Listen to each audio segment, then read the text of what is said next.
Não, ela falou, ó, vê lá, né? Daí eu falei, poxa, nessa taxa não tem condição. Por mais que o negócio seja muito bom, eu acho que vai ser muito bom. Eu falei, não tem como. Se eu puder entrar com um pouquinho menos, eu entro. Se não der, eu deixo pra próxima, talvez eu me arrependa no futuro, mas não dá pra tomar esse tipo de risco. Mas você citou o IPCA. Eu lembro que chegaram histórias de pessoas que financiaram por uma taxa fixa mais GPM. E GPM saltou e chegou a bater 30% na época pós-pandemia. E foi justamente isso. O cara viu lá, poxa, na taxa pré estava 8%. Na taxa de IPCA e GPM era 3%, 4% mais essas 4 letras. Acho que tá tranquilo, né? Essas 4 letras aqui não devem ser muita coisa, não. Aí o cara foi e financiou assim. Logicamente, né, você pode fazer uma portabilidade do financiamento para uma outra modalidade, mas teve muita gente que pagou caro à toa. E eu lembro até que eu fiz um vídeo falando disso, que eu não faria um financiamento por IPCA. E teve economista que falou, esse é o problema, você está desincentivando as pessoas, né? Poxa, esse tipo de memória inflacionária provoca uma inflação mais alta no futuro. Eu falei, cara, você pode fazer estatisticamente. Agora, do indivíduo, você quer que eu fale algo que eu não acredito, o cara vai lá e se estrepa? Não tem como. E você citou um ponto importante também aqui, Serbasi, porque o pessoal que está endividado, eles pensam que vão resolver só trocando de Netflix para Amazon Prime, que é mais tranquilo. Mas você citou a questão de que, olha, se você mora em um certo local, os colégios da região têm um preço, o seu círculo de pessoas usa um certo carro, e aí você me lembrou um pensamento do Sêneca, porque o ser humano, né, 2000 anos depois, é muito parecido com o que ele era na época do Império Romano. Ele citava, se não me engano, era no Sobre a Tranquilidade da Alma. Ele dizia, como é triste a vida das pessoas que a duro custo conquistam alguma coisa que a mais duro custo ainda será mantida. E eu lembro de amigos meus do exército que economizavam pra caramba pra trocar de carro. O cara tinha um Palio, queria comprar um Honda Civic. Aí economizou, comprou o carro. Aí quando ele compra, o IPVA é mais alto, o seguro é mais alto, a manutenção é mais cara, e ele só tinha a mesma fonte de renda. Então ele topou pagar todo aquele dinheiro em um bem que tiraria mais dinheiro ainda do bolso dele no final das contas. É o que eu chamo de efeito cascata. Na verdade, isso vale para qualquer bem de maior valor. Um carro, vamos imaginar que você tem um carro popular, e esse carro popular ele é mais econômico, tem menos imposto, menos seguro. Por ser um carro comum, você não faz questão de parar estacionamento quando vai para um evento social. Você tem um carro um pouco melhor, opa... Exatamente. Então você vai ter um relacionamento diferente, mas um carro melhor vai te convidar a viajar mais. Você começa a incorporar hábitos que você não tinha. O mesmo vale para uma casa. Uma casa melhor recebe pessoas. Você vai ter mais convidados numa casa maior. Você comprou um apartamento com varanda gourmet, é para fazer churrasco para os amigos. Então, não é apenas 10% mais caro. É 10% mais caro, mas toda uma onda de encarecimento que vai da energia elétrica, aos insumos, aos hábitos que você tem. Então, na hora da economia, a mesma coisa. Quando eu proponho para a pessoa uma mudança no apartamento, olha, de 1.500 de aluguel, vamos para 1.400, não é R$100 de economia. Eu estou olhando no orçamento uma economia que pode chegar a R$500, R$600 no efeito cascata, até porque a questão de onde você vive. Você falou de hábitos sociais, dos filhos, da escola, mas provavelmente num bairro mais nobre, um bairro mais caro, o supermercado é mais caro que num bairro popular, a padaria é mais caro, o litro do preço do combustível, o quilo da fruta na feira é mais caro. Então, o efeito cascata, ele realmente impacta o orçamento como um todo. E, por isso, a recomendação é não troca apenas o seu streaming, ou talvez nem precisa trocar, não deixa de fazer academia. Olha o gasto mais complexo, mais relevante do seu orçamento, e uma única decisão trabalhosa, complexa, pode trazer toda uma série de economias que você talvez nem perceba agora, mas elas vão acontecer. Não, isso da academia, quando a gente morava em Realengo, no Rio de Janeiro, eu ia malhar com abadá. Aí. Regata chechelenta que eu tinha da época de solteiro ainda, tá lá 10 anos comigo e ia malhar assim. Aqui em São Paulo, quando mudamos pra cá, eu falei, não tem como. O pessoal vai muito bem vestido pra academia. Eu tive que comprar a roupa da Nike, alguma coisa assim, né, Blusinha? Fitness bonitinho. Acabou acontecendo que isso. Ele tem até hoje e nunca mais trocou, vale dizer. Até algumas que eu tenho até hoje. Mas aí já saindo da parte das dívidas, vocês fizeram a intervenção no cara, ele tava lá com uma vida, né, realmente desregrada, ele se organizou, agora ele não tem dívidas e já consegue algum tipo de poupança. Qual seria o próximo passo? Quer falar da nossa estratégia de longo prazo? Acho que é interessante abordar a curva de vitalidade financeira. Sim. Eu acho assim, a questão do brasileiro aprender a investir, né? Acho que a gente está falando assim, primeiro poupar. Saiu do endividamento, começa a poupar, para depois investir.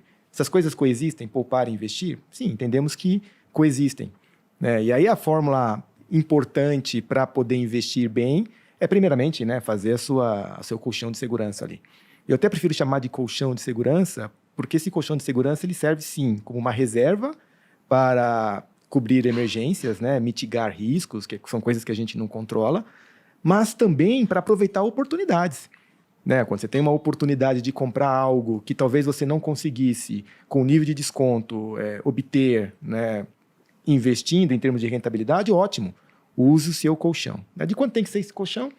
Aí realmente varia bastante. Né? Sei lá, de repente 3, 6, a depender da função que a pessoa tenha, a renda que ela tenha, né? Pode ser até menor, ou o risco que ela tem de eventualmente perder a renda, poxa, de repente fazer uma reserva ali de 12 meses, né? Então, isso é o que todo mundo conhece, eu diria, porque a gente bate bastante nessa tecla. Agora, o que o Gustavo trouxe, que aí falta no brasileiro, e esse é o maior desafio, que é a visão de longo prazo. O brasileiro ele investe de forma curto-prazista. Recentemente, né, a gente teve a pesquisa Ambima 2023. Se você olhar ali o prazo de investimento do brasileiro, né, entre colocar o dinheiro e resgatar, nós estamos falando de menos de 2 anos. E se a gente está vivendo mais, poxa, vai ser muito difícil, né? Se a gente continuar nessa toada, não vai mudar aquele número do 1%.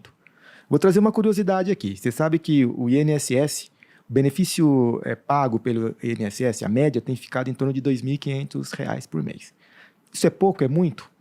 Sabe que eu não sei? Porque se você olha para uma outra perspectiva não vou discutir aqui se a Previdência vai manter ou não, mas o fato é, R$ 2.500 dos 65 anos até 90, 95, uma expectativa de vida que a gente vai ter, que dinheiro que eu teria que guardar para ter R$ 2.500 por mês por 30, 35 anos? Se não fizer essa conta, eu posso aqui colocar um range, né, que vai ser de R$500 mil a R$800 mil. Então, uma perspectiva, né, uma forma de você olhar os R$ 2.500, o benefício do INSS, é falar, eu estou economizando, né, do meu capital próprio R$500 mil. Então, não é pouco. Agora, o fato é, o brasileiro ele só está contando com os R$ 2.500. Isso é insuficiente. Então, numa estratégia de investimento, fez o curto prazo, vai direto para o longo prazo. Né? Quanto mais tempo você tem, poxa, menor vai ser esse seu esforço para construir o capital que vai te dar a condição de lá na frente ter a independência. Né? Não dá, é fato, para a gente contar com o Estado. A partir daí, você trabalha a diversificação, o médio prazo. Então, acho que a grande celeuma que a gente vive, a grande dificuldade que a gente vive é sair dessa visão de apenas 2 anos para conseguir chegar no longo prazo. E onde que o brasileiro acaba errando? Ele pensa ao longo prazo, normalmente, em construção de capital valor. Eu quero ter 1 milhão, quero ter 500 mil, 1,5 milhão. Agora, será que isso é suficiente para fazer frente ao que você precisa de renda ao longo do tempo? Foi aí que a gente montou, né, a estratégia com a curva de vitalidade, que ela te mostra como lidar com o dinheiro no dia a dia, porém sem perder o foco, que é a renda que você precisa ter ou preservar para manter esse seu padrão de vida na sua longevidade. E aí o cálculo ele não tem que ser feito em capital, né, em valor acumulado, mas ele tem que ser feito em renda. E quando a gente faz isso, a gente se surpreende, como eu imagino que a maioria se surpreende quando eu falo que o INSS está economizando R$500 mil do seu patrimônio, porque a gente faz a conta na renda e não a conta dos 500 mil. Para muita gente que está pensando em acumular 500 mil e achar que vai ser suficiente, definitivamente não vai. Então, a curva de vitalidade financeira, que é uma forma, né, da pessoa poder medir isso, é o que norteia a maneira como a gente trabalha o planejamento financeiro. Porque quando você coloca na curva, você vê exatamente os gaps. E é em cima desses gaps que aí a gente começa a fazer as correções. Para quem não conhece a curva de vitalidade financeira, nada mais é do que uma simulação do quanto você tem que poupar por mês ao longo do tempo para acumular um patrimônio X, que para nós não é importante, mas principalmente quanto que você gastará desse patrimônio após a acumulação para você garantir um padrão de vida interessante. Aí você trabalha as diversas variáveis. Eu preciso do aumento de renda, eu posso poupar mais, menos. E tudo isso tem um aspecto racional que a maioria das pessoas não tem. Acho que todo mundo sabe que tem que poupar para o futuro. Todo mundo sabe que na atual condição o futuro vai ser difícil. Como que a gente trabalha o emocional para trazer para as pessoas uma disciplina de poupança. Tem um trabalho do planejador que é o de arrancar da pessoa os sonhos que ela tem. Por isso que eu comentei no começo das simulações que ela faz, né? Porque ela está simulando não só a independência financeira, mas os outros sonhos que ela quer conquistar. Se eu sei o que a pessoa quer, ela quer viajar todo ano, ela quer reformar a casa a cada 3, 4 anos, quer trocar de carro a cada 3, 4 anos. Eu quero trazer para a vida da pessoa os sonhos e, ao fazer isso, o dinheiro fica curto. Eu convido a pessoa a ter aquele enxugamento que eu comentei agora há pouco. Olha, você vai ter que ajustar seu estilo de vida. Por que esse sacrifício? Porque você vai ter muitas recompensas de curto, médio e longo prazo. Então, quanto mais sonhos a pessoa está construindo, menor é a probabilidade dela sucumbir ao consumismo. O que é consumismo? Tirando as questões, os casos patológicos, que é talvez algo entre 15% e 20% dos casos, patológico. Procura uma terapia, talvez tomar um medicamento para controlar a sua ansiedade. Mas os 80% mais dos casos são pessoas que simplesmente estão procurando recompensas.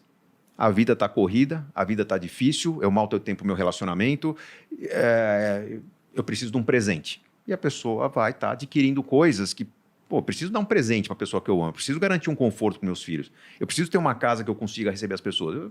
Sim, a pessoa está certa. Mas quanto maior a certeza que ela vai conquistar algo muito interessante a curto, médio e longo prazo, sonhos interessantes, menor vai ser a propensão da pessoa exagerar no que ela acha que merece. Ela vai manter uma disciplina maior porque ela está acolhendo, ela está sendo acompanhada e a plataforma está mostrando para ela que, poxa, parabéns, você está 100% da meta, 99%, ajusta aos pouquinhos. É esse aspecto psicológico que faz com que eu consiga garantir no longo prazo aquela disciplina que a maioria das pessoas perde. Perde por quê? Porque o lado instintivo do cérebro está falando, está faltando recompensa na sua vida. Para de pensar no futuro, que pode ser que você não chegue lá. E nesse sentido, o nosso cérebro é muito mais inteligente do que a nossa racionalidade. Pode ser que a gente não chegue lá. Então, o que o nosso cérebro nos impõe? Recompensas de curto prazo. Se um bom planejamento inclui qualidade de vida, né, a casa é um pouco mais simples, mas você tem muito mais lazer, eu estou driblando esse aspecto instintivo do meu cérebro de me jogar no consumismo e invalidar meus planos de longo prazo. É isso.